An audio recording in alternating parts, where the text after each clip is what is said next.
ये पीला T shirt, ये हरा, सब लोग जाने को तैयार है। अच्छा घर चले जाओ। सब उठकर चले गए। घर जाएगा, माँ पूछेगी बता दारुल उलूम के जलसे में गया था, तूने वहां क्या सीखा? कहेगा 12 बजे रात तक तो शायरी हुई, उसके बाद मौलवी साहब खड़े हुए तो बहुत नींद आ रही थी, मैं घर चला आया। तुम्हारी माँ को भी अफसोस होगा कि चिड़ियाघर भेजी होती तो कुछ चरिंद परिंद का नाम याद करके आया होता।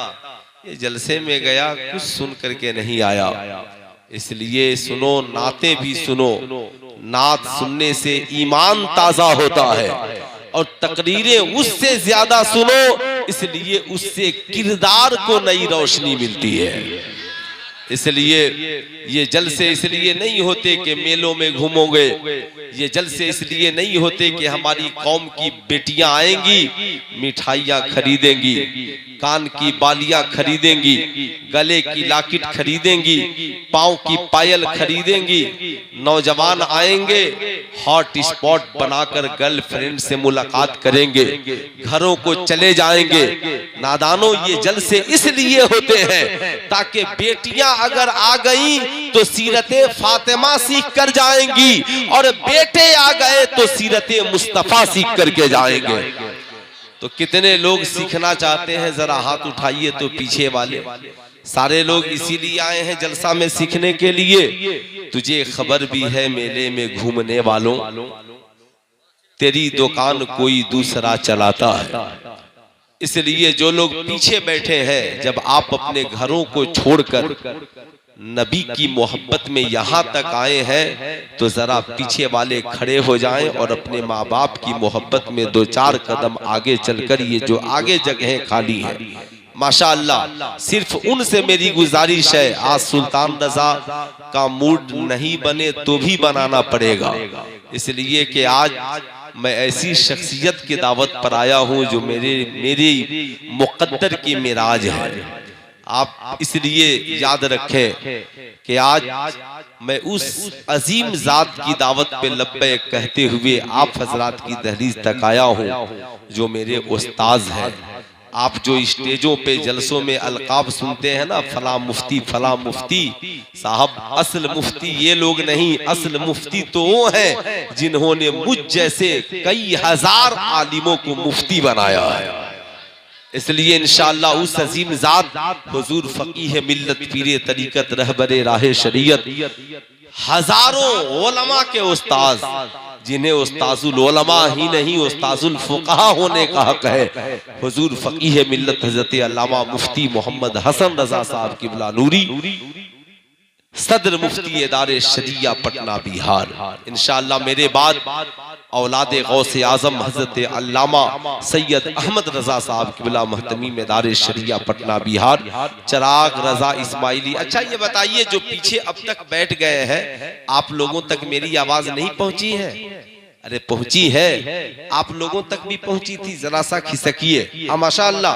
अरे चचा आप नहीं, बच्चों को बोल दीजिए। अब जब चचा उठ गए, हाँ माशाअल्लाह माशाअल्लाह, जरा सा जल्दी से, हाँ जितना जल्द आप माहौल बनाएंगे, है ना, माशाअल्लाह। ये नौजवान, मैं इन्हें बैठने के लिए नहीं कहूंगा, हर आदमी अपना मेयार देखकर बैठता है, मगर कुरान ने कहा तेरी औकात क्या है? तू जवानी पे गुरूर करता है, तू लिबास पे गुरूर करता है, तू हुस्नो जमाल पे गुरूर करता है। ये तेरे लिबास किस काम के, जब तू मरेगा तो उतार दिया जाएगा। ये तेरी जवानी किस काम के, तू याद रख एक दिन ये जवानी तेरी ढल जाएगी। ये हुस्न किस काम का, एक दिन तेरे हुस्न का खात्मा हो जाएगा। कुरान ने कहा ए इंसान बड़ा गुरूर करता है, मिनहा खलकनाकुम व फीहा नुईदुकुम व मिनहा नुखरिजुकुम तारतन उखरा। हमने तुझे इसी मिट्टी से बनाया है, एक दिन इसी मिट्टी में डाल देंगे और फिर तुझे इसी मिट्टी से उठाएंगे। इसलिए साहब, जो लोग मिट्टी से रिश्ता मजबूत रखते हैं, मरने के बाद उनका मामला भी बहुत नेक होता है। तो इंशाअल्लाह जितने लोग मूड बना लिए हैं, जरा एक बार हाथों को उठाकर बोल दे या रसूल अल्लाह, और थोड़ी सी ऊंची आवाज करके बोल दे या रसूल अल्लाह। अच्छा देखिए, आपके करीब जो लाशें गिरी हैं, बाबू उठा दो उन दोनों लाशों को। गिरे पड़े लोगों को उठाना बहुत सवाब का काम है। बेटा उठ जाओ उठ जाओ, बहुत अच्छे आदमी हो। ऐसे भी ये नेपाल है, मुझे खूब अच्छी तरह खबर है। साहब नींद तो बहुत अच्छी आ ही रही है, नींद तो मुझे भी बहुत अच्छी आई थी। इतनी अच्छी नींद आई थी, जब जगाने वाले ने जगाया और कहा स्टेज पर चलिए, तो मैं ये सोच रहा था काश कोई आदमी कहता कि सोइए भले तकरीर हो या ना हो। लेकिन साहब ऐसे माहौल में आपने मुझे खड़ा किया, आपका बहुत बहुत शुक्रिया। आज के आपके इस जलसे को हिंदुस्तान का बहुत शानदार नकीब मिला है। हजरत मौलाना ताजुद्दीन वारसी कलकत्ता दिल्ली मुंबई जब बोलता है तो वाकई में लगता है मजमे को ऐसे नकीब की जरूरत है। माशाअल्लाह, अगर आप लोगों की इजाजत हो तो मैं शुरू हो जाऊं। इजाजत है? माशाअल्लाह, सारे लोग सुनेंगे। अच्छा एक शेर पढ़ता हूं, अगर अच्छा लगे तो आज सुभान अल्लाह बोल दीजिएगा, और नहीं अच्छा लगे तो जिंदगी में जब अच्छा लगे सुभान अल्लाह बोल दीजिएगा, और बिल्कुल नहीं अच्छा लगे तो हजरत अल्लामा रईसुल कादिरी साहब किबला के हवाले कर दीजिएगा। मुफ्ती सद्दाम साहब के मार्फत उसे नेपाल से इंडिया भिजवा दीजिए, है ना? समझ रहे हैं ना? हाँ माशाअल्लाह माशाअल्लाह। बहुत जल्द अपनी मट्टी पे ही चलने का तरीका सीखो। बहुत हल्का शेर है। अपनी मट्टी पे ही चलने का तरीका सीखो, संगे मरमर पे चलोगे तो फिसल जाओगे। संगे मरमर पे चलोगे तो फिसल जाओगे।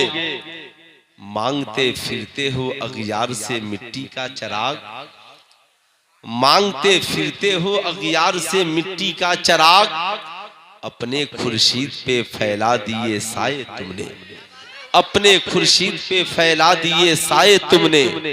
नहीं तेरा नशीमन कसरे सुल्तानी के गुंबद पर, तू शाहीन है बसेरा कर पहाड़ों के चट्टानों पर। और आज के जलसे से ये पैगाम लेकर जाना है, चरागे इश्क नबी हर तरफ जलाएंगे, जहां से कुफ्र की तारीकियां मिटाएंगे। हकीर जानकर जिन्हें बुझा दिया हमने, वही चराग जलेंगे तो रोशनी होगी, वही चराग जलेंगे तो रोशनी होगी। साहब हमारा ताल्लुक जिस मजहब से है उसका नाम मजहब इस्लाम है।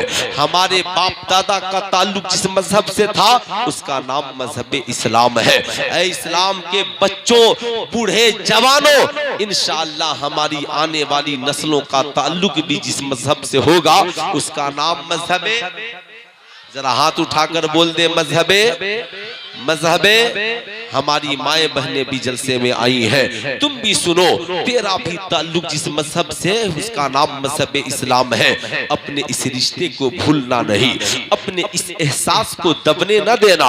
याद रखना जिंदगी के हर मोड़ पर। लेकिन मैं आपसे पूछना चाहता हूँ, हमारा नाम भी मुसलमान है, हमारा खानदान भी मुसलमान है, हमारी नस्लें भी मुसलमान है, हमारे आबा व अजदाद भी मुसलमान थे। हम नेपाल के आधार कार्ड से लेकर जनगणना तक मुसलमान हैं। लेकिन बुरा न मानना, जरा अपने किरदार को भी देखो, जरा अपने कैरेक्टर को भी देखो, जरा अपनी जिंदगी को भी देखो। ऐ मुसलमानों, सिर्फ नाम रखना क्या काफी है? नाम मुसलमान है, क्या हमारा किरदार भी मुसलमान है? क्या हमारा कैरेक्टर भी मुसलमान है? क्या हमारी जिंदगी में भी इस्लाम है? इतनी बड़ी आबादी और इतने लोग बैठे हैं, सुल्तान रज़ा पूछना चाहता है, बताओ क्या हम में का कोई ऐसा नौजवान है जो खड़े होकर कहे मौलाना मेरा नाम भी मुसलमान है, मेरा किरदार भी मुसलमान है, मेरा कैरेक्टर भी मुसलमान है? ऐसी बात तो करबला में सिर्फ इमामे हुसैन कह सकते हैं। दुनिया वालों मुझे देखो, मेरे आबा अजदाद भी मुसलमान थे, और करबला में अली का शहजादा भी मुसलमान है। रहे और इंशाअल्लाह हमारी आने वाली नस्लें भी मुसलमान होगी। हमारे किरदार को भी देखो, हमारे इखलाक को भी देखो, हमारे कैरेक्टर को भी देखो, हमारे खानदान को भी देखो, हमारे बेटों को भी देखो, हमारी बेटियों को भी देखो, हमारे नाना को देखोगे रसूलुल्लाह नजर आएंगे, हमारे बाबा को देखोगे वलियों के सुल्तान नजर आएंगे, हमारी माँ को देखोगे सैयदतुन निसा नजर आएंगी, हमारे भाई को देखोगे हसने मुजतबा नजर आएंगे, मेरे बेटे को देखोगे मैदाने करबला में हजरत अली अकबर नजर आएंगे, हजरत अली असगर नजर आएंगे।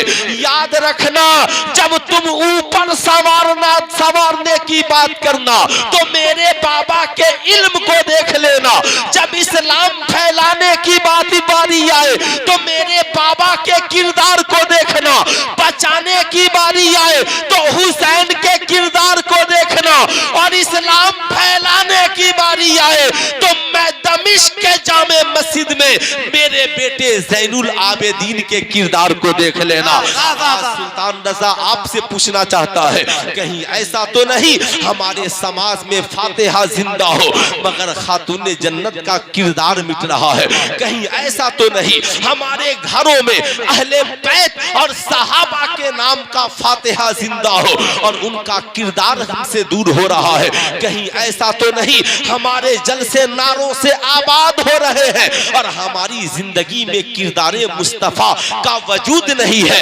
इसलिए सुल्तान रज़ा कहना चाहेगा, डॉक्टर इकबाल ने कहा तुम खान भी हो, मिर्जा भी हो, अफगान भी हो, सच बताओ कि क्या तुम मुसलमान भी हो, ज़बाने पढ़ भी लिया ला इला तो क्या हासिल, दिलो निगाह मुसलमान नहीं तो कुछ भी नहीं।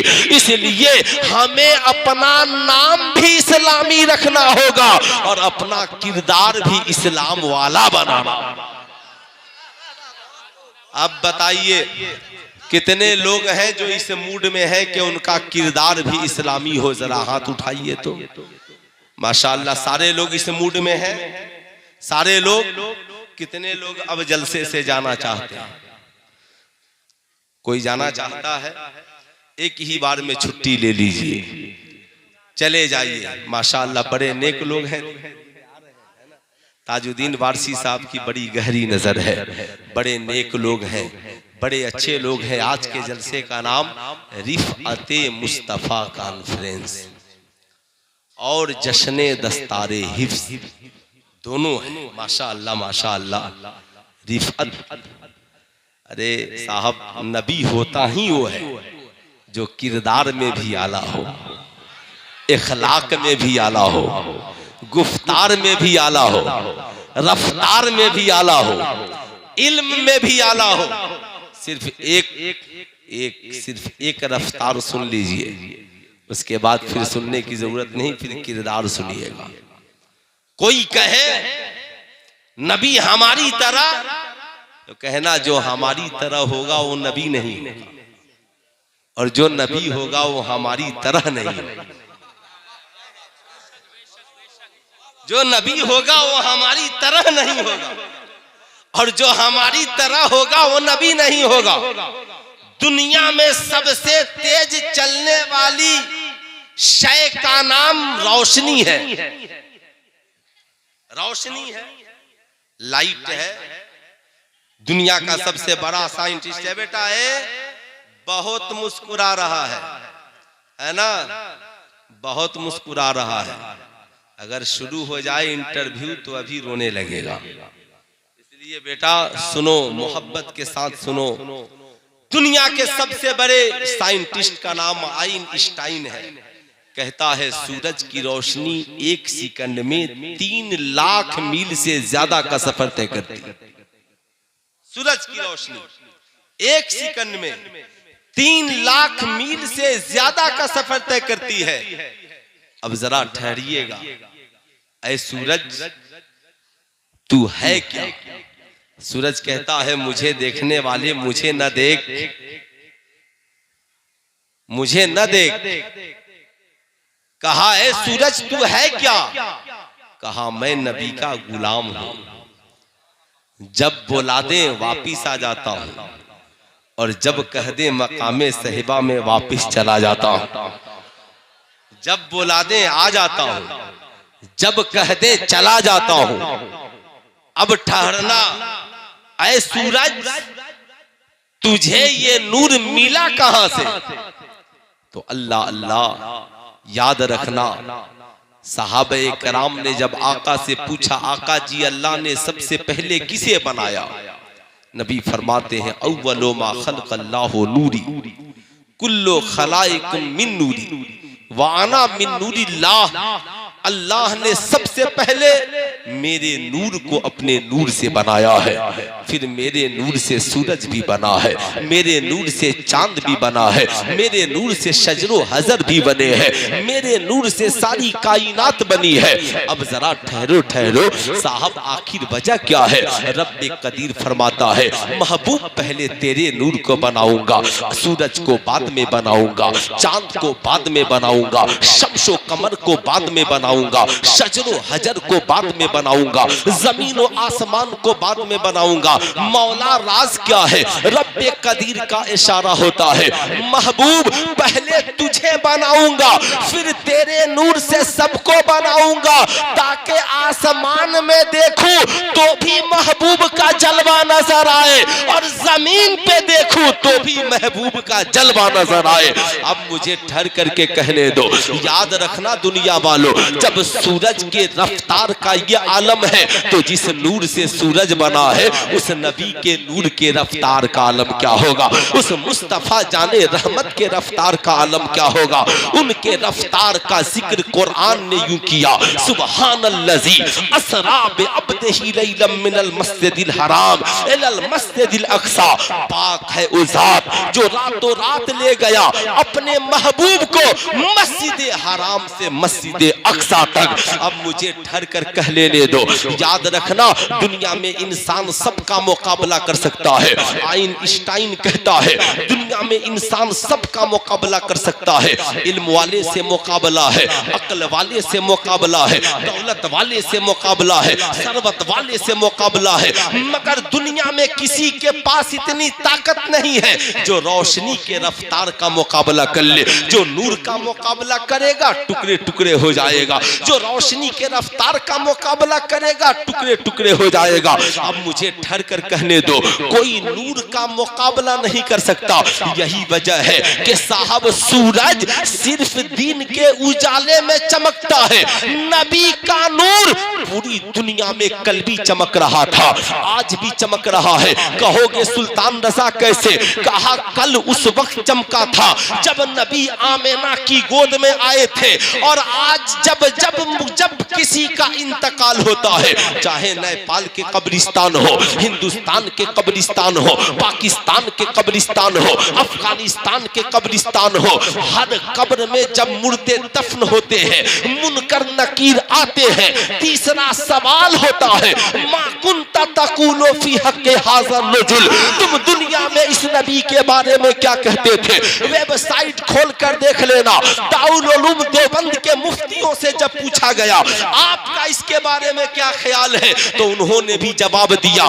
दो हदीसें मिलती है, एक तो आका कब्र में तशरीफ लाते हैं, दूसरी सूरत यह है आका का चेहरा दिखाया जाता है। अब मुझे ठहर कर कहने दो, अगर आका सिर्फ बशर होते तो बशर एक बार में एक ही जगह जाएगा, दूसरी जगह नहीं जाएगा, तीसरी जगह नहीं जाएगा, इसलिए कि ये बशर की खासियत नहीं है।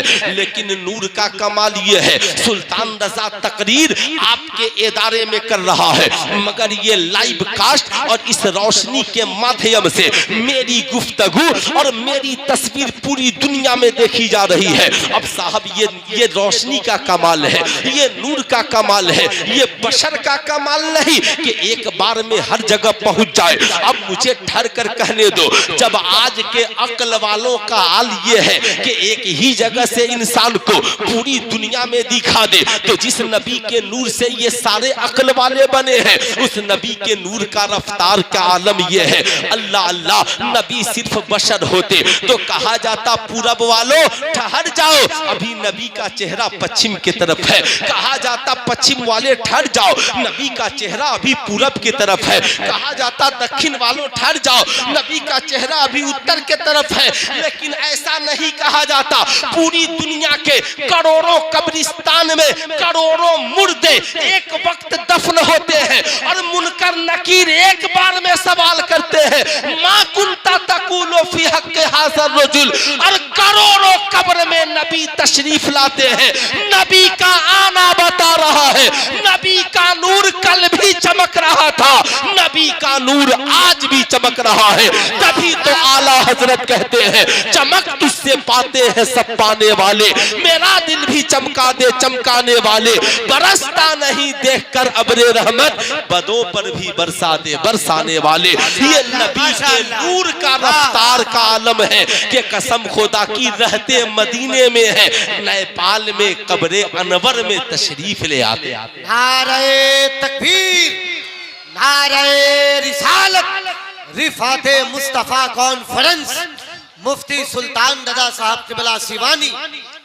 लेकिन साहब याद रखिएगा, मेरा मौजू ये नहीं है जो मैंने बोल दिया, ये तो मैंने बोल दिया, ये तो मैंने बोल दिया।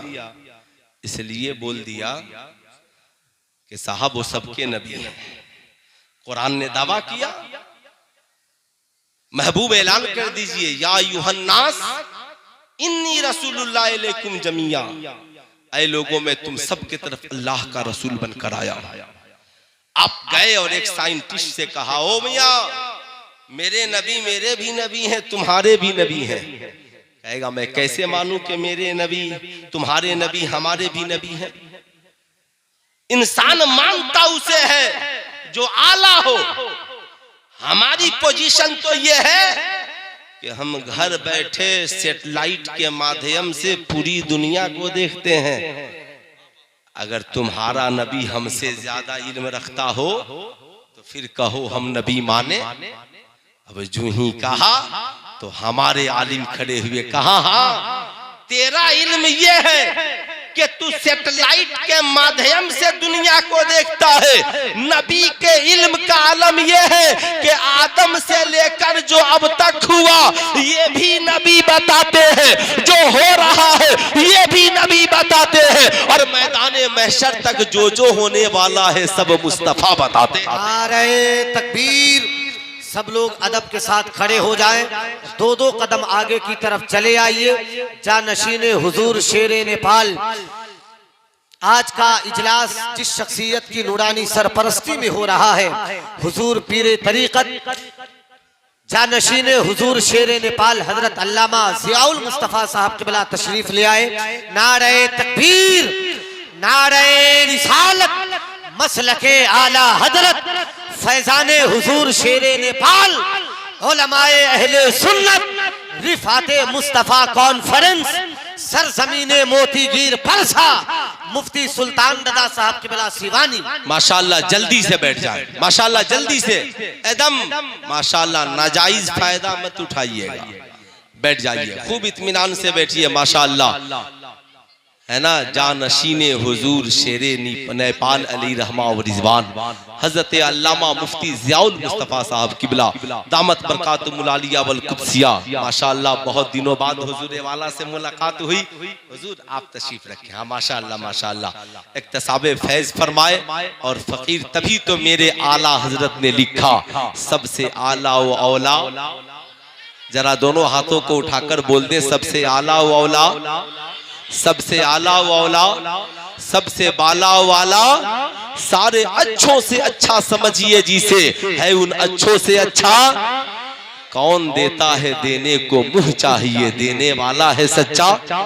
अच्छा किरदार मिला नबी से, अच्छा इखलाक मिला नबी से, दुनिया की सबसे अच्छी किताब मिली हमें नबी से। अरे नमाज मिली नबी से, रोजा मिला नबी से, माँ बाप के अदब का तरीका मिला नबी से, बड़ों की मोहब्बत का जज्बा मिला नबी से, तभी तो दुनिया हैरान थी। क्या वजह है? पूरा अरब जिसके खिलाफ खड़ा है, क्या बात है? पूरा खानदान जिसके खिलाफ खड़ा है, क्या बात है? पूरी दुनिया जिसकी मुखालफत में खड़ी है, वो इंसान तनहा अरब की सरजमी से उठता है। 23 साल की थोड़ी सी मुद्दत में पूरी दुनिया में इस्लाम को फैला देता है। यहूदी हैरान है, यहूदी परेशान है। यहूदियों की बहुत बड़ी मीटिंग होती है। ओ लोगों, ओ यहूदियों और ईसाइयों, सोने की जरूरत नहीं है, जागो जागो, कहीं ऐसा ना हो तेरे मुल्क के साथ साथ तेरी नस्लों पे इस्लाम का कब्जा हो जाए। इसलिए मुसलमान इस्लाम को रोकना बहुत जरूरी है। यहूदी जमा हो गए, इस्लाम को रोका कैसे जाए? इस्लाम को रोकने के लिए करना क्या होगा? इस्लाम बड़ी तेजी से फैल रहा है, जिसको देखो वही इस्लाम को अपना रहा है। क्यों साहब? जरा याद रखना, यहूदियों में एक शख्स खड़ा हुआ, यहूदियों के सिपा सलार से पूछा, आप बता सकते हैं कि इस्लाम तेजी से क्यों फैल रहा है? उसने कहा, हाँ, मुसलमानों के पास दुनिया की दो सबसे अजीम ताकतें हैं। एक ताकत का नाम कुरान है। हाथ उठाकर बोल दे, क्या नाम है? कुरान। और दूसरी ताकत का नाम सीरत मुस्तफा। ये नहीं कहा कि मुसलमानों के पास बम बारूद बहुत है, ये नहीं कहा मुसलमानों के पास असलहे बहुत है, ये नहीं कहा मुसलमानों के पास तोप और गोले बहुत है, ये नहीं कहा मुसलमानों के पास एटमी हथियार बहुत है। उसने कहा, बताओ कुरान से क्या होता है? उसने कहा, सुनो, जब कोई जाहिल कुरान को पढ़ता है तो इस्लाम को मान लेता है, और जब कोई आलिम कुरान को पढ़ता है इस्लाम कबूल कर लेता है, और कोई जाहिल नबी के किरदार को देखता है तो भी इस्लाम को कबूल कर लेता है। क्या तुझे पता नहीं है मुसलमानों के पैगंबर का हुक्म है, कोई भूखा मिले तो खुद न खा के उसे खाना खिला देना, कोई प्यासा मिले तो खुद न पी के उसे पानी पिला देना, कोई मुसाफिर मिल जाए तो उसके ठहरने का इंतजाम कर देना, कोई मुसाफिर मिल जाए उसे खाना खिला देना। क्या तुझे पता नहीं है? पता नहीं है मुसलमानों का पैगंबर एक खुदा की इबादत का दर्श देता है, अपनी मोहब्बत का दर्श देता है, माँ के कदमों के नीचे जन्नत बताता है, बाप को जन्नत का दरवाजा बताता है, समाज की भलाई की बात करता है। मुसलमानों का पैगंबर कहता है, दुनिया में अगर नाहक एक इंसान का खून हो जाए समझ लेना सारी दुनिया का खून हो गया। मुसलमानों का पैगंबर मजलूमों की मदद की बात करता है, जालिमों के जुल्म के खिलाफ लड़ने की बात करता है, जुल्म की मुखालफत करता है, औरतों को मकाम देता है, औरतों को इज्जत देता है। जब तक नबी का किरदार मुसलमानों की जिंदगी में शामिल रहेगा, जमाना उनके किरदार को देखकर इस्लाम कबूल करता रहेगा, इस्लाम की सच्चाई को मानता रहेगा। जब तक मुसलमानों के पास कुरान की तालीम होगी तब तक मुसलमानों को कोई पीछा नहीं कर पाएगा।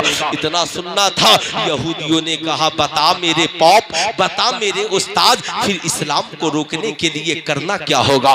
कहा, क्या हमारे पास तलवार की जरूरत है? कहा, इस्लाम को तलवार से नहीं रोक सकते। कहा, फिर इस्लाम को कैसे रोकेंगे? कहा, इस्लाम को न तुम बम बारूद से रोक सकते हो, इस्लाम को न तुम तलवार से रोक सकते हो, इस्लाम को न तुम मैदान जंग की जरिया रोक सकते हो। कहा, इस्लाम को रोकने के लिए करना क्या होगा? कहा, मुसलमानों के दिलों से कुरान की अजमत को निकालना होगा, मुसलमानों के दिलों से नबी की मोहब्बत को निकालना होगा, मुसलमानों की जिंदगी से नबी के किरदार को निकालना होगा। डॉक्टर इकबाल ने कहा था, ओ फाका कश के मौत से डरता नहीं कभी, बस रूहे मोहम्मद उसके बदन से निकाल दो। उसी डॉक्टर इकबाल ने कहा था कि मोहम्मद से वफा तूने तो हम तेरे हैं, ये जहां चीज है क्या लौहो कलम तेरे है सल्लल्लाहु अलैहि वसल्लम। अब जरा ठहरना मेरी कौम के सच्चे लोगों, आओ आओ, हम ऐसे नहीं थे जैसे आज है, हम ऐसे नहीं थे जैसे आज है। एक वक्त था मुसलमान सुबह को उठता तो कुरान की तिलावत करता, एक वक्त था मुसलमान आजान सुनता तो मस्जिदों को दौड़ जाता था, एक वक्त था मुस्लिम नौजवान जब पानी पीता तो कहता नबी ने पीने का तरीका तरीका क्या बताया है। एक वक्त था मुसलमानों की पोजीशन ये थी, जब मुसलमान किसी रास्ते से गुजरते जमाना देखकर कहता चलो मुसलमानों का मोहल्ला है यहाँ ठहर लिया जाए, इसलिए कि मुसलमान मुसाफिरों का बड़ा ख्याल रखते हैं, मुसलमान दूसरों की बहू बेटियों की इज्जत की हिफाजत करते हैं। तन्हा सारी दुनिया की इज्जत की जमानत जिस मजहब के पास थी उसे मजहब इस्लाम कहा जाता है। लेकिन आज हाय किस्मत, आज हमारे साथ क्या हो गया, हमारी औलादें बेहया हो गई, हमारी बेटियां सिगरेट पीने वाली हो गई, हमारे बेटे शराब पीने वाले हो गए, नौजवान नशेरी गजेरी और जना करने वाले हो गए, नौजवान नाचने गाने वाले हो गए, मस्जिदें आहिस्ता आहिस्ता वीरान हो गई, कुरान सिर्फ शादियों में दिया जाने लगा, कुरान को लोगों ने मस्जिदों और अलमीरों का जीनत बना दिया। नबी के नाम के नारे तो लगते रहे मगर नबी के किरदार को हमने फरामोश कर दिया। आज मैं आपसे पूछना चाहता हूँ, बुरा न मानना, आज गैर को इस्लाम पसंद नहीं, ये अफसोस नहीं है कि गैरों को इस्लाम पसंद नहीं है, अफसोस तो ये है आज हमारी बेटियों को इस्लाम पसंद नहीं है, आज हमारे बेटों को इस्लाम पसंद नहीं है, आज हमारे भाइयों को इस्लाम पसंद नहीं है।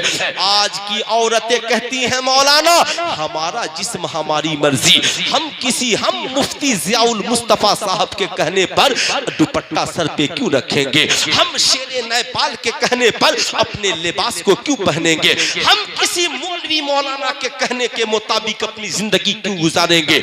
हमारा जिस्म हमारी मर्जी, हम जब चाहे माशअल्लाह नाचे, हम जब चाहे गाएं, हम जब चाहे काठमांडू की वादियों में घूमने चले जाएं, हम जब चाहे पहाड़ियों में जना करने में लग जाएं, हम जब चाहे शराब पीने में लग जाएं, किसी आलिम मौलाना के कहने पर हम जिंदगी गुजारेंगे। ये जिंदगी एंजॉय करने के लिए है, ये जिंदगी मस्ती करने के लिए है, ये जिंदगी मौज करने के लिए है। हमारा जिस्म हमारी मर्जी, इस पे मेरे शौहर का भी कब्जा नहीं चलेगा। हिंदुस्तान में तो कानून बन गया कि औरत चाहे तो शौहर की बिला इजाजत दूसरे के साथ घूमने फिरने जा सकती है, रोका नहीं जा सकता। साहब चूंकि पड़ोसी मुल्क है वहां की धमक यहाँ पर होती है, आने वाले दिनों में ये खतरा यहाँ भी हो सकता है। लेकिन सुल्तान रजा का चैलेंज है, ओ पूरी दुनिया की औरतों बहुत फख्र है तुझे, हमारा जिस्म हमारी मर्जी, हमारा जिस्म हमारी मर्जी। ये नौजवान भी कहता है मौलवी साहब आपके कहने पे हम दाढ़ी रख ले, आपके कहने पे हम टोपी पहन ले, हमारा जिस्म हमारी मर्जी, हमारी शादी हमारी मर्जी। मैं कहना चाहूंगा सुनो, जिन लोगों ने कहा हमारा जिस्म हमारी मर्जी वो तस्लीमा नसरीन बन गई, जिन मर्दों ने कहा हमारा जिस्म हमारी मर्जी वो सलमान रुश्दी बन गए, जिन्होंने कहा हमारा जिस्म हमारी मर्जी वो करबला में यजीद बन गए, और जिन्होंने कहा जिस्म हमारा मर्जी मुस्तफा की वो करबला में हुसैन इब्ने अली बने हैं। इसलिए गौर से सुनना, मेरी तकरीर में नारा लगे न लगे आप इसे दिल में जगह दीजिएगा। ओ पूरी दुनिया की महिलाओं, बड़ा तुझे गुरूर है अपने जिस्म पर, बड़ा कंट्रोल है तुझे अपने जिस्म पर, तो सुल्तान रजा एक चैलेंज करता है, आज के इस अजीमुशान रिफअत मुस्तफा कॉन्फ्रेंस से बड़ा नाज है तुझे अपने जिस्म पर, तो तेरी पेट में 9 माह एक बच्चा जिंदगी गुजारता है, उस 9 माह में अपने पेट में एक बच्चे को 1 से 100 तक पढ़ा दे, क से ज्ञा तक पढ़ा दे, अलिफ से या तक पढ़ा दे, उसे जन्म देने से पहले इंजीनियर बना दे, जन्म देने से पहले इंग्लिश बोलने वाला बना दे, जन्म देने से पहले हिंदी बोलने वाला बना दे। कहेगी मौलाना पागल हो गया है, कैसी बात करता है। बच्चे पैदा होते हैं, 3 साल के बाद पढ़ने जाते हैं, 16 साल में मैट्रिक करते हैं, 18 साल में इंटर करते हैं, साहब आपको पता नहीं 21 साल में बीए करते हैं, 25 से 27 साल की उम्र में इंजीनियर डॉक्टर प्रोफेसर बनते हैं। भला पेट में कोई बच्चा पढ़ता है? मैंने कहा हाँ, जिन औरतों ने कहा हमारा जिस्म हमारी मर्जी, खुद भी नाचती रही, उनकी औलादें भी नाचती रही, मगर सैयदा खातूने जन्नत की एक खादिमा जिन्हें दुनिया फातिमा उम्मुल खैर कहती है, जिन्होंने इराक की सरजमीन जमी पर कहा था, मौला जिस्म मेरा है, मर्जी मेरे मुस्तफा की है, आंखें मेरी है, किरदार फातिमतुल ज़हरा की है, बाजू मेरे है, किरदार फातिमतुल ज़हरा की है, जिंदगी मेरी है, किरदार सैयदा फातिमा की है। सुनो, दुनिया की सारी औरतों ने मिलकर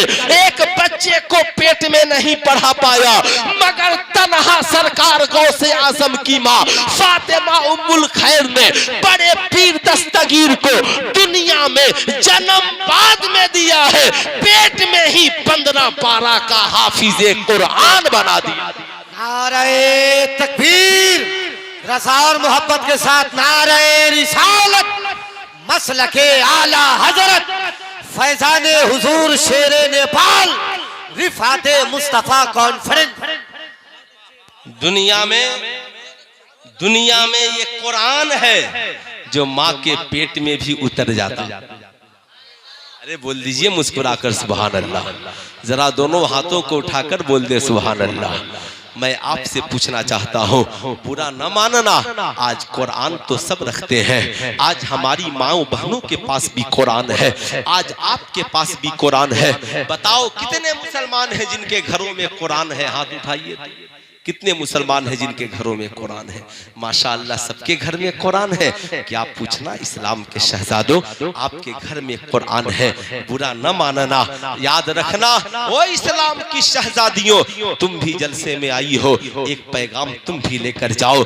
जब तू घर से रुखसत होकर चलती हो, तेरा बाप तुझे कान की बाली भी देता है, गले की लाकिट भी देता है, पाँव की पायल भी देता है, 50 जोड़े लिबास देता है, तेरा बाप पलंग भी देता है, सारे सामान देता है। सुल्तान रज़ा पूछना चाहेगा, बता तू अपने बाप के दिए हुए बाली को पहनती है, तू अपने बाप के दिए हुए गले की लाकिट को पहनती है, तू अपने बाप के दिए हुए अंगूठी को पहनती है, लेकिन जब तू घर से रुखसत हुई थी तो तेरे बाप ने जुज़दान में कुरान भी दिया था।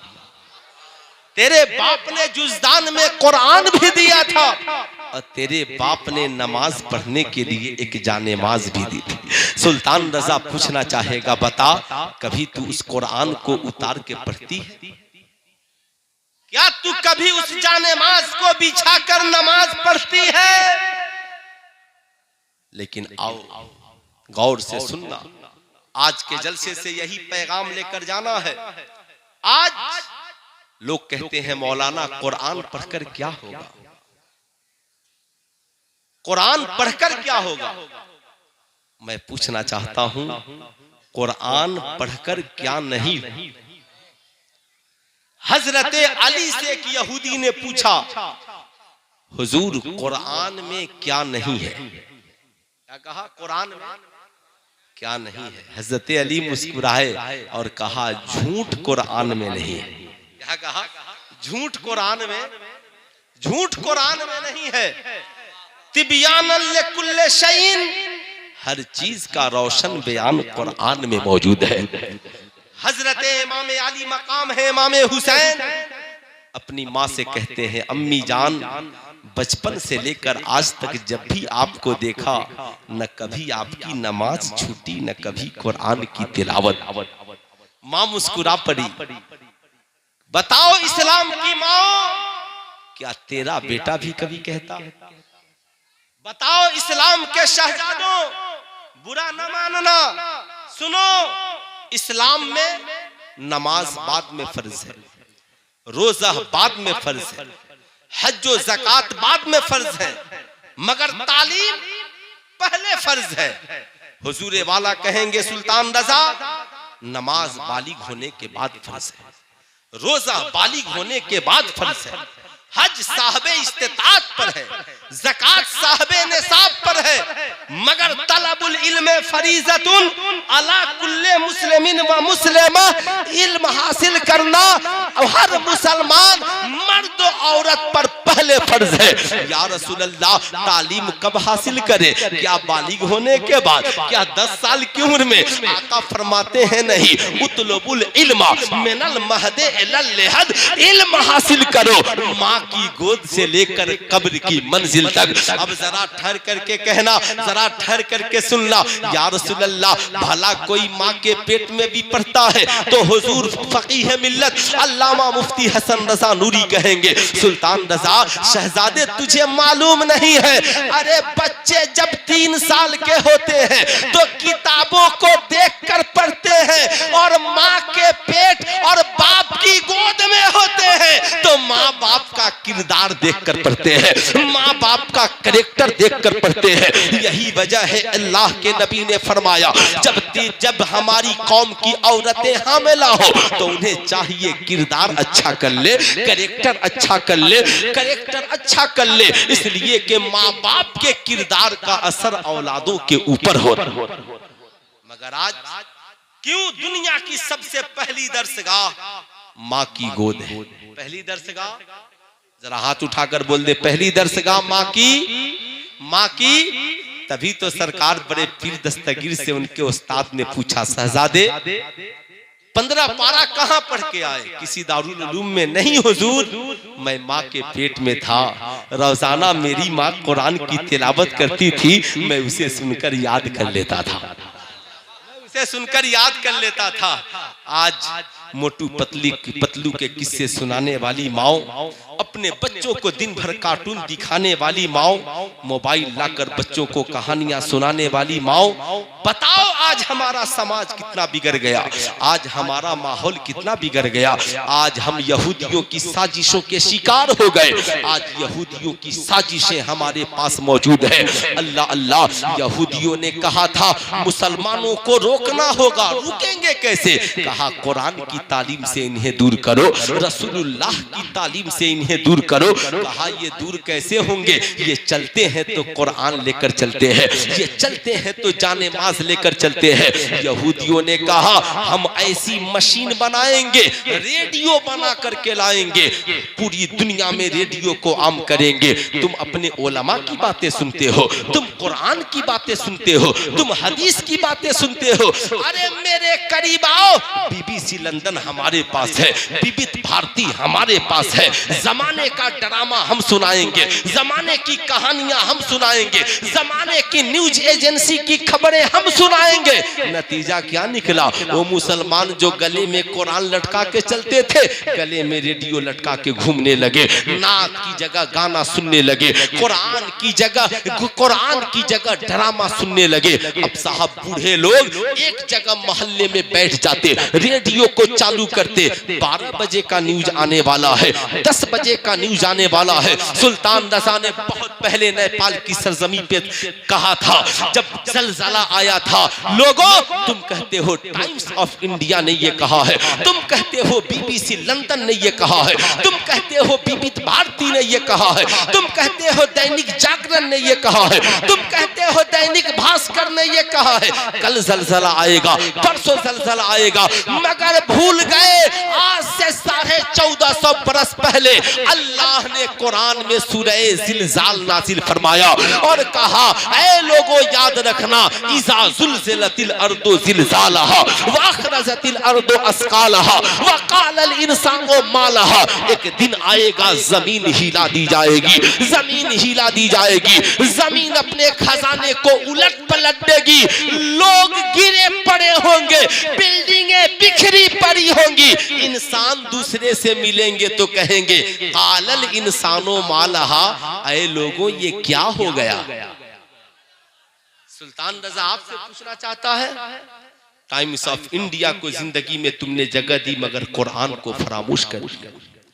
रोजाना आधा घंटा दैनिक जागरण पढ़ने की फुर्सत है मगर कुरान की एक आयत का तर्जमा पढ़ने की फुर्सत, अरे बोलिए किसी को है? रोजाना न्यूज चैनल पे 2 घंटा चैनल देखने की फुर्सत है मगर कभी अपने इन बुजुर्ग आलिमे दिन की गुफ्तगू सुनने की फुर्सत, कभी आपको किताबें पढ़ने की फुर्सत। लेकिन बचपन में जब आपके बच्चे बड़े होते हैं तो आपको तावीज लिखवाने की फुर्सत है। जाते हैं तावीज लिखवाने, हजरत तावीज लिख दीजिए, मेरा बेटा डॉक्टर बन गया, मगर हुजूर वो तो काठमांडू में ही रहता है, कभी मेरी खैरियत भी नहीं लेता। आखिर ऐसा उसकी सबसे बड़ी वजह यह है कि हमने 14 साल औलादों को मोटी मोटी किताबें पढ़ाई, मगर नबी की सीरत का एक बाब न पढ़ा सके, एक बाब नहीं, कुरान की आयत का एक टुकड़ा न पढ़ा सके। नतीजा आपके सामने है। आज मदरसे में 5 बच्चे, कितने बच्चे हाफिज़े कुरान हुए हैं? 5। जरा 5 उंगलियां उठा के बोल दीजिए कितने बच्चे हाफिज़े कुरान हुए हैं, और जरा जोर से बोल दे कितने बच्चे हाफिज़े कुरान हुए? 5। इस्लाम ने क्या कहा? उतुल इल्मा दर्जात, इल्म हासिल करो तेरे रुतबे को बढ़ा दिया जाएगा। हल यस्तविल लजीना यालमून वल लजीना ला यालमून, तुम क्या समझते हो पढ़े लिखे और जाहिल दोनों बराबर है? ऐसा नहीं हो सकता। जो इंग्लिश पढ़ेगा उस मैदान में बढ़ेगा, जो डॉक्टरी की पढ़ाई पढ़ेगा उस मैदान में बढ़ेगा। पढ़ोगे डॉक्टर बनोगे, पढ़ोगे इंजीनियर बनोगे, पढ़ोगे प्रोफेसर बनोगे, पढ़ोगे राइटर बनोगे, कसम खुदा की। लेकिन कुरान पढ़ोगे तो तुम मस्जिद के इमाम बनोगे, कौम के इमाम बनोगे। गौर से मेरी बात सुनना, खूब याद रखना, डॉक्टर इधर भी है, डॉक्टर उधर भी है, इंजीनियर इधर भी है, इंजीनियर उधर भी है, प्रोफेसर इधर भी है, प्रोफेसर उधर भी है, साइंटिस्ट इधर भी है, साइंटिस्ट उधर भी है, मगर गौस इधर है उधर नहीं है, ख्वाजा इधर है उधर नहीं है, अहमद रजा इधर है उधर नहीं है, हाफिज़े मिल्लत इधर है उधर नहीं है, मुजाहिदे मिल्लत इधर है उधर नहीं है, ताजुश शरिया इधर है उधर नहीं है, हुजूर शेरे नेपाल इधर है उधर, जोर से बोलो इधर है उधर। अब जिधर जिधर कुरान है इधर सब है, जिधर कुरान है उधर सब है।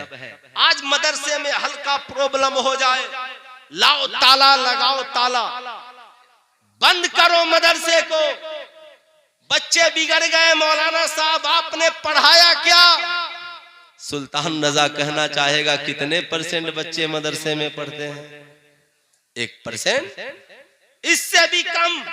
लेकिन ये 1% बच्चे जो इस मदरसे से पढ़कर निकलते हैं, अल्लामा मुफ्ती ज़ियाउल मुस्तफा साहब कादरी की दरसगाह से पढ़कर निकलते हैं। अब ये 1% बच्चे आपकी बस्ती में जाते हैं, आपकी मस्जिद में जाते हैं, आपकी जामे मस्जिद में जाते हैं, तन्हा खड़े होकर कहते हैं, ऐ लोगों नमाज की पाबंदी करना, झूठ न बोलना, दगा न देना, सूद न खाना, रिश्वत न खाना, माँ के कदमों के नीचे जन्नत है, बाप जन्नत का दरवाजा है, शराब पीना हराम है, जना करना हराम है, जुआ खेलना हराम है। इस्लाम अमन और शांति वाले मजहब का नाम है। किरदार अच्छा रखो, करेक्टर अच्छा रखो, अच्छे किरदार के बगैर इल्म बेकार है। अब तन्हा मदरसे से पढ़ने वाला एक तालिबे इल्म अकेले पूरी बस्ती में अच्छाई की बात करता है, शराफत की बात करता है, ईमानदारी की बात करता है, साहब मोहब्बत की बात करता है, प्यार की बात करता है, इख्वतो भाईचारगी की बात करता है, मगर 99% बेटे और बेटियां कॉलेजों और स्कूलों में पढ़ते हैं। मैं आपसे पूछना चाहता हूँ, ये जो 99% कॉलेज में पढ़ते हैं, क्या वो भी कभी कहते हैं शराब पीना हराम है? वो भी कभी कहते हैं जुआ खेलना हराम है? वो भी कहते हैं जना करना हराम है? उनकी हालत तो ये है, जब चाहा रिमोट दबाकर टीवी चालू कर दिया, जब चाहा नाच गाने की महफिल सजा ली, जब चाहा जहां पे अय्याशी के बाजार को गर्म कर लिया। सुल्तान रजा आपसे पूछना चाहेगा, वो मदरसों को तिरछी निगाह से देखने वालों, जरा याद रखना, अपने कॉलेजों और स्कूलों का भी मुआयना करो, कॉलेजों और स्कूलों का भी मुहासबा करो। कभी कॉलेज में जाकर पूछा है, ओ प्रिंसिपल साहब मेरा बेटा मैट्रिक में आने से पहले, आपके कॉलेज में आने से पहले माँ का अदब करता था, बाप से प्यार करता था, कॉलेज में आने के बाद शराबी कैसे बन गया? कॉलेज में आने के बाद जुआरी कैसे बन गया? कॉलेज में आने के बाद तमचा और बंदूक रखने वाला वाला कैसे बन गया। मेरी बेटी आवारा नहीं थी, कॉलेज में आने के बाद आवारा गर्दी की शिकार कैसे हो गई। कॉलेज का प्रोफेसर कहेगा, ओ मौलाना जी घर जाओ, हम किताबें पढ़ाने आए हैं, तेरे बेटे के किरदार और कैरेक्टर को अच्छा बनाने नहीं आए हैं। हम इंजीनियरिंग की किताबें पढ़ाते हैं, हम डॉक्टरी की किताबें पढ़ाते हैं, हम प्रोफेसर की किताबें पढ़ाते हैं। मगर वही बच्चा जब हुजूर शेरे नेपाल के इदारे में आता है तो साहब अब यहाँ पर मुफ्ती साहब किबला उसे कुरान भी पढ़ाते हैं, उसे नबी का किरदार भी पढ़ाते हैं। अगर बेटी पढ़ने के लिए आती है तो उसे कुरान भी पढ़ाया जाता है, सीरते फातिमा भी सिखाया जाता है। इसलिए सुल्तान रजा कहना चाहेगा, तुम चाहते हो तेरी औलादे नेक हो, तुम चाहते हो तेरी शहजादियां नेक हो, तुम चाहते हो तेरे शहजादे नेक हो, तो 6 साल की उम्र के बाद बच्चे स्कूल में पढ़ने जाते हैं। तुम अपने मदरसों को मजबूत करो, मदरसे में ही प्ले स्कूल खोलो, nursery LKG UKG Islamic model play school खोलो, यहीं पर एक अच्छा हाफिज बहाल करो, एक अच्छा आलिम बहाल करो, 2 बेहतरीन टीचर बहाल करो, कौम के हर बेटा बेटी को यहाँ पढ़ने के लिए आओ। पैसों को डॉन बॉस्को के नाम पे न बहाओ, इमानुअल के नाम पे न बहाओ, TPS के नाम पे न बहाओ, इंग्लिश मीडियम स्कूलों के नाम पे न बहाओ। इन पैसों को मदरसों में खींच करके लाओ और यहाँ पर अपने बच्चों को 1 से 100 तक भी पढ़ाओ, क से ज्ञा तक भी पढ़ाओ, अलिफ से या तक भी पढ़ाओ, साहब यहाँ पे मुकम्मल कुरान भी पढ़ाओ, दर्ज और यहीं पर छोटी छोटी हदीसें पढ़ाओ, अनवारे शरीयत पढ़ाओ, दीवार पे तस्वीरें बनाओ शराब की बोतल की और लिखो इस्लाम में शराब पीना हराम है, इस्लाम में जना करना हराम है, इस्लाम में जुआ खेलना हराम है। नारे तकबीर, नारे रिसालत। उलमाए किराम की आमद हो रही है, मोहब्बत के साथ इस्तकबाल कर लिया जाए। नारे तकबीर, नारे रिसालत, मसलके आला हजरत उलमाए अहले सुन्नत उस्ताजुल उलमा हजरत अल्लामा मुफ्ती हसन रजा नूरी साहब किबला, औलादे गौसे आजम हजरत अल्लामा सैयद अहमद रजा साहब किबला खूब इत्मीनान सुकून के साथ बैठे आप अपने माथे की निगाहों से देख रहे हैं। उस्ताजुल फुक़हा वल उलमा हजरत अल्लामा मुफ्ती हसन रजा नूरी साहब किबला सदर मुफ्ती इदारे शरिया पटना बिहार की आमद हुई। साथ ही साथ शहजादे गौसे आजम खतीबे ज़मा हजरत अल्लामा सैयद अहमद रजा साहब किबला की आमद हुई। ये मुक़द्दस हस्तियां, ये मुक़द्दस शख्सियतें तशरीफ फरमा है। 10 से 15 मिनट मेरी और गुफ्तगू होगी, उसके बाद मेरी गुफ्तगू खत्म। आप इसे खूब याद रखें साहब, इन मदरसों को अगर आपने मजबूत न किया तो आपके बच्चों के मुस्तकबिल की हिफाजत नहीं होगी, आपकी बेटियां आवारा गर्दी की शिकार होगी, न जाने उनके इज्जत व आबरू का कौन मुहाफिज होगा, ये आपको भी पता नहीं है। इसलिए इस मुख्तसर पैगाम को लेकर के जाना है। दीवार पर छोटी छोटी लोगो लगा करके आपको लिखना है, शराब पीना हराम है, जहेज का सामान बनाकर लिखना है, जहेज मांगना हराम है, जना जुआ हराम है, माँ के कदमों के नीचे जन्नत है, बाप जन्नत का दरवाजा है। जब ये बच्चे बड़े होंगे, मदरसे से पढ़कर जब स्कूल में पढ़ने जाएंगे, मैट्रिक के बाद, इंटर के बाद, कॉलेज का कोई इनका साथी कहेगा चल माशाल्लाह शराब की पार्टी करते हैं, तो ये नौजवान कहेगा ना ना ना, मैं स्कूल में कदम रखने से पहले अपने गांव के मदरसे में पढ़ता था, जहां मुफ्ती साहब ने मुझे पढ़ाया था शराब पीना इस्लाम में हराम है, इसलिए न मैं शराब पी सकता हूं न किसी को शराब। माशाअल्लाह माशाअल्लाह, जरा हाथ उठाए कितने नौजवान हैं जो इंशाअल्लाह शराब नहीं पिएंगे, जरा हाथ उठाए तो कितने नौजवान, माशाअल्लाह सारे नौजवान। आओ आओ मैं तुझे बताता हूँ, सलाहुद्दीन अयूबी का नाम आपने सुना होगा। जब मिस्र को फतह किया हजरत सलाहुद्दीन अयूबी ने और मिस्र में कदम रखा तो साहब महल के लोगों ने इस्तकबाल के लिए यहूदियों ने राह में फूलों को बिछा दिया, साहब दोनों जानिब से हसीनो जमील लड़कियों को खड़ा कर दिया। सलाहुद्दीन अयूबी अपनी तलवार को नस्ब करते हैं, कहते हैं यहूदियों ये फूलों को तूने मेरी राह में क्यों बिछा दिया? कहा हुजूर आपके इस्तकबाल के लिए। सलाहुद्दीन अयूबी ने कहा था ऐ लोगों तुझे पता नहीं है, सलाहुद्दीन अयूबी फूलों को मसलने के लिए नहीं आया, फूलों की हिफाजत करने के लिए आया है, इसलिए इन फूलों को उठा दो। हम फूलों को मसलने वाले नहीं है। वो इस्लाम के शहजादों, तुम कॉलेजों में पढ़ते हो, स्कूलों में पढ़ते हो, कहीं भी रहते हो, हम मुसलमान हैं तो हमारी जिम्मेदारी है हम अपने घर के फूलों की भी हिफाजत करेंगे और दूसरों के आंगन के फूलों की भी हिफाजत करेंगे। ये हमारी और आपकी जिम्मेदारी बनती है। सलाहुद्दीन अय्यूबी ने कहा था, इन हसीन लड़कियों को जितनी लड़कियां महल में हैं सबको घरों को भेज दो, इनके लिए वजीफा मुकर्रर कर दो। बादशाह सलामत खिदमत कौन करेगा? सलाहुद्दीन अय्यूबी ने कहा, हम बादशाह बनकर नहीं आते, हम कौम के खादिम बनकर आते हैं। तुम क्या चाहते हो? सलाहुद्दीन की तलवार हसीन लड़कियों के जुल्फों में उलझ के रह जाए। वो इस्लाम के शहजादों, ये तेरी जिंदगी बड़ी कीमती है, ये तेरी जवानी बड़ी कीमती है। अपनी जवानी की हिफाजत करना। कॉलेज में पढ़ते हो, स्कूल में पढ़ते हो, डिवीजन सेंटर में पढ़ते हो, कहीं तालीम हासिल करते हो, अपने कलम की नोक को किसी हसीना की जुल्फों में उलझने न देना। कलम की भी हिफाजत करना और अपनी इज्जत और आबरू की भी हिफाजत करना। कॉपी और किताब से प्यार करना। आज मैं आपको बताना चाहूंगा, अगर तुमने ऐसा नहीं किया तो आने वाला दिन तेरे लिए बड़ा भयानक है। यहूदियों ने कहा था, हम रेडियो बनाएंगे, जमाने के लोगों के दिमाग से कुरान के नशा को, कुरान की तिलावत की अजमत को निकालेंगे।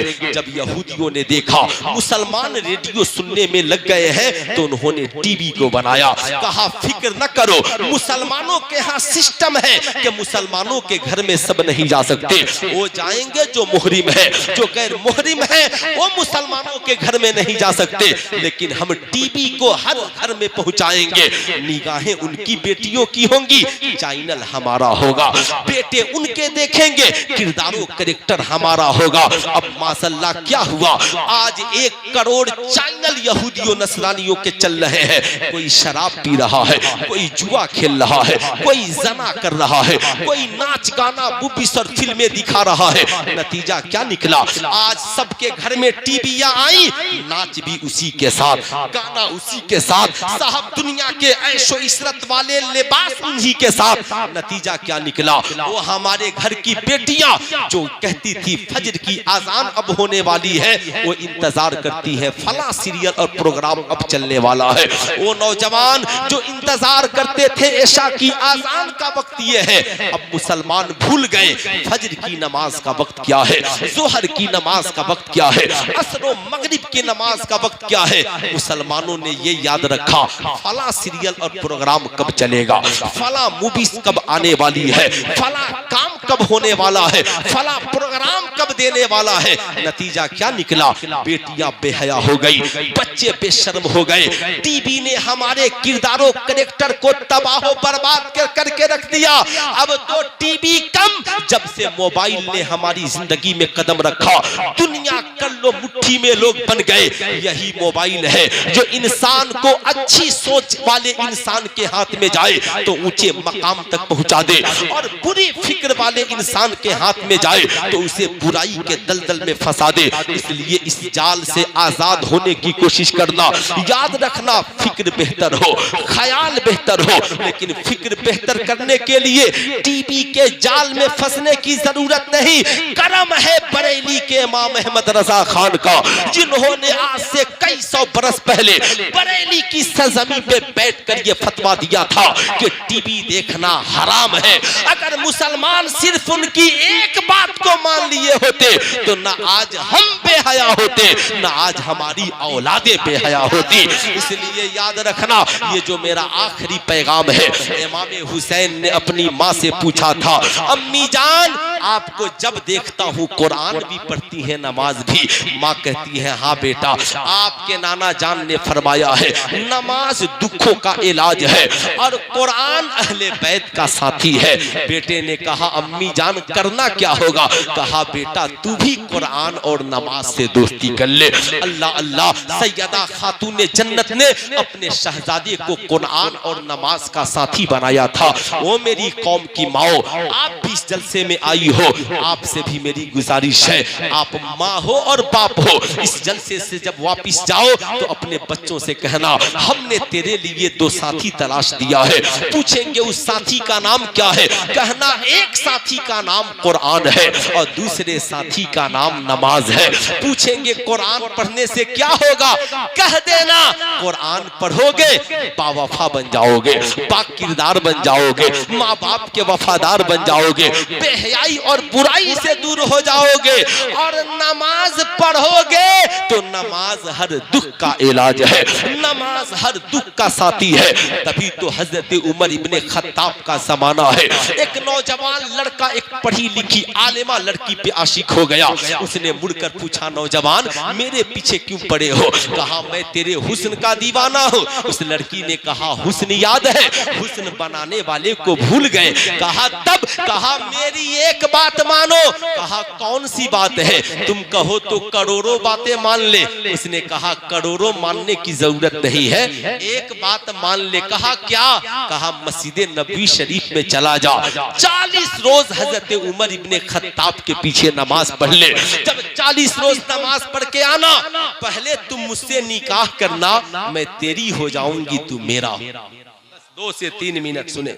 पहले आज जिसकी मर्जी वही गिफ्ट दे दिया, जिसकी मर्जी उसी से गिफ्ट ले लिया, जिसे चाहा उसे ही साथी बना लिया। बेशर्मी इतनी बढ़ गई कि माँ पूछ दे तेरे साथ ये कौन लड़का है? माँ मेरा बॉयफ्रेंड है, कॉलेज का साथी है, शर्म भी नहीं आती। रात की तन्हाई में तेरा बाप आंसू बहाता है, कहता है बेटी कॉलेज में तो चली गई, इज्जत बचेगी या रहेगी कौन जानता है। लेकिन अल मुख्तसर सुनो, उस लड़की ने जब कहा नौजवान मस्जिद नबी शरीफ में चला जा, नौजवान ने कहा नमाज ही तो पढ़नी है। कहा हाँ। मस्जिद नबी शरीफ में गया। उसे क्या पता था कि मैं जिस उम्र के पीछे नमाज पढ़ने आया हूँ, ये मस्जिद नबी में खड़े होकर मकामे नहावंद में हजरत सारिया को देख लेते हैं, ये अपने मुक्तदी को कैसे नहीं देखेंगे। नमाज खत्म हुई, नौजवान को करीब बुलाया। नौजवान नए नए नमाज पढ़ने आए हो? कहा हाँ हुजूर। कहा दिल को अच्छा रखना, मन को अच्छा रखना, ये जिंदगी अच्छे अमाल के लिए है। नेक नियति को शामिल हाल रखना, याद रखना रब से लौ लगाए रखना। रब का वफादार बंदा बन जा, सारी दुनिया तेरे कदमों में आ जाएगी। 40 रोज कौन कहे, 20 रोज होते होते उसने सारे गुनाहों से तौबा कर लिया। दिल की दुनिया बदल गई। 40 दिन बाद मस्जिद से रुखसत होता है। हजरत उमर इब्ने खत्ताब से इजाजत लेता है, हुजूर घर जाना चाहता हूँ, लेकिन राह चलने का तरीका क्या है बता दिया जाए। उमर इब्ने खत्ताब कहते हैं जब राह चलना तो निगाहें नीची रखना, किसी की बहू बेटी पे नजर न डालना, किसी के आंगन में नजर न डालना। राह में कोई तकलीफ देह चीज मिले उसे हटा देना। अल्लाह अल्लाह। तभी तो हिंदुस्तान के एक राजा ने पत्थरों को देखकर कहा था कि ये रास्ते में पत्थर पड़े हैं, लगता है इस रास्ते से कोई मुसलमान नहीं गुजरा है। वजीरों ने पूछा बादशाह सलामत, पत्थरों का मुसलमानों से क्या लेना देना? कहा मुसलमान गुजरे होते तो रास्ते से पत्थर हटा दिए होते। आज अफसोस है, आज पत्थर चलाने वालों को मुसलमान कहा जाता है, बम बारूद बरसाने वालों को मुसलमान कहा जाता है। नहीं साहब, याद रखना, पत्थर चलाना न देखो, बल्कि उनके सीने में ईमान भी है कि नहीं, जरा इसे भी देखने की कोशिश करना। हर पत्थर चलाने वाला मुसलमान नहीं होता।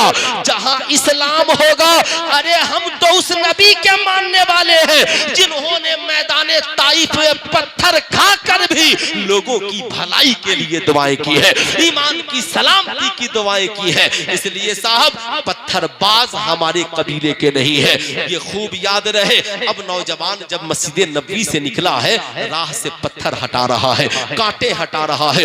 लोग समझते हैं दीवाना जा रहा है, फरिश्ते कहते हैं नबी का मस्ताना जा रहा है। जब गुजरा है तो वो आलिमा लड़की भी खड़ी है, इंतजार कर रही है, इंतजार, बस 2 मिनट इंतजार कर रही है। उसने, नौजवान गुजर गया, लड़की ने दामन को पकड़ लिया। नौजवान भूल गए, बता क्या मेरे पास वो हुस्न नहीं, वो जमाल नहीं? नौजवान की आंखों में आंसू आ गए। बहन तेरी मोहब्बत का शुक्रिया। कहा तेरा लहजा बदल गया। कहा हाँ, तूने उम्र तक पहुंचाया, उमर ने मुस्तफ़ा जाने रहमत तक पहुंचा दिया है। अब इन निगाहों में जमाले मुस्तफ़ा है, दुनिया का हुस्न जमाल नहीं है, मगर ये बहन तेरा एहसान और शुक्रिया मैं नहीं भूल सकता। इतना बता, मैंने बहुत जुल्म किया, तेरे पीछे पड़ा रहा, तू चाहती तो मुझे सजा दिलवाती, लेकिन तूने मुझे मस्जिद क्यों भेज दिया। सुनो उस आलिमा लड़की ने क्या कहा, बोल पड़ी ये नौजवान, मैं एक आलिमा हूँ, मैंने कुरान का मुताला किया है। अल्लाह कुरान में फरमाता है, इन्ना सलात तन्हा अनिल फहशाए वल मुनकर, बेशक नमाज बेहयाई और बुरी बातों से रोक देती है। मैंने सोचा तू कि तेरा किरदार बिगड़ गया है, तेरा कैरेक्टर बिगड़ गया है, अगर तुझे मार कर भगा दूं, आज मेरे पीछे पड़ा है, कल किसी और के पीछे पड़ेगा, न जाने कितनी लड़कियों की जिंदगी बर्बाद करेगा, तू कितनों को शराबी जुआरी नशेरी बना देगा। इसलिए मैंने सोचा हर गुनाह का एक इलाज है, और उस इलाज का नाम है नमाज। जरा हाथ उठाकर पूरा मजमा बोल दे, हर गुनाह के इलाज का क्या नाम है? नमाज। मैंने सोचा तुझे नमाजी बना दूं, ताकि तू शराब से तौबा कर ले, जना से तौबा कर ले, जुआ से तौबा कर ले। ये इस्लाम के शहजादे और शहजादियों, आज के जलसे से पैगाम लेकर जाना है। आप चाहते हैं आपकी औलादे शराबी न बने, जुआरी न बने, उनका मुस्तकबिल, उनकी जवानी बर्बाद न हो, तो अपने बच्चों को मैट्रिक कराने से पहले, बीए कराने से पहले, इंटर कराने से पहले, बालिग होने से पहले हर बेटा बेटी को नमाजी बना दीजिए, ताकि वो साहब इंजीनियर, डॉक्टर, प्रोफेसर बाद में बने, मजहबे इस्लाम के सिपाही पहले बने, मुस्तफा जाने रहमत के गुलाम पहले बने। अगर आपने ऐसा नहीं किया तो माँ के कदमों के नीचे जन्नत है पता भी नहीं चलेगा, बाप जन्नत का दरवाजा है इसका एहसास भी नहीं होगा। इसलिए हम चाहते हैं माहौल अच्छा हो, सोसाइटी बेहतर हो, तो इन मदरसों को मजबूत कीजिए, कुरान की तालीम को आम कीजिए, नबी की सीरत को आम कीजिए, बेटों को सीरत मुस्तफा पढ़ाइए, बेटियों को सीरत फातिमा पढ़ाइए, अपनी दुनिया व आखिरत को कामयाब कामरान कीजिए। जिंदगी में ये याद रहे साहब, उतुल इल्म दर्जात, जो पढ़ेगा उसके रुतबे को बढ़ा दिया जाएगा। नबी की रिफअत और बुलंदी का ये हाल कुरान ने कहा, वरफाना लका जिक्रक, ऐ महबूब मैंने आपके जिक्र को ऊंचा कर दिया है। जिसे रब ने ऊंचा कर दिया उसे कोई नीचा कर सकता है? अरे बोलिए, कोई नीचा कर सकता है? तो इंशाअल्लाह आज के बाद हम सब की कोशिश होगी कि हम अपने बच्चों को इस्लामी तालीमात से आशना करें। इंशाअल्लाह करेंगे? अरे हाथ उठाए, इंशाअल्लाह करेंगे, सब करेंगे। मदारिस इस्लामिया को मजबूत कीजिए, ये आपकी दहलीज तक जाए, इसे इतना ऊंचा बनाइए, जमाना देखकर कहे कि साहब काश हम भी इस मदरसे में पढ़ने वाले होते, वरना हमारी हालत यही होगी। जमाना बहुत शौक से सुन रहा था, खुद ही सो गए दास्तां कहते कहते। पढ़ लीजिए अस्तगफिरुल्लाह रब्बी मिन कुल्ली ज़ंबी व अतूबु इलैहि। पढ़ लीजिए ला इलाहा इल्लल्लाह मुहम्मदुर रसूलुल्लाह सल्लल्लाहु अलैहि वसल्लम। अस्सलाम।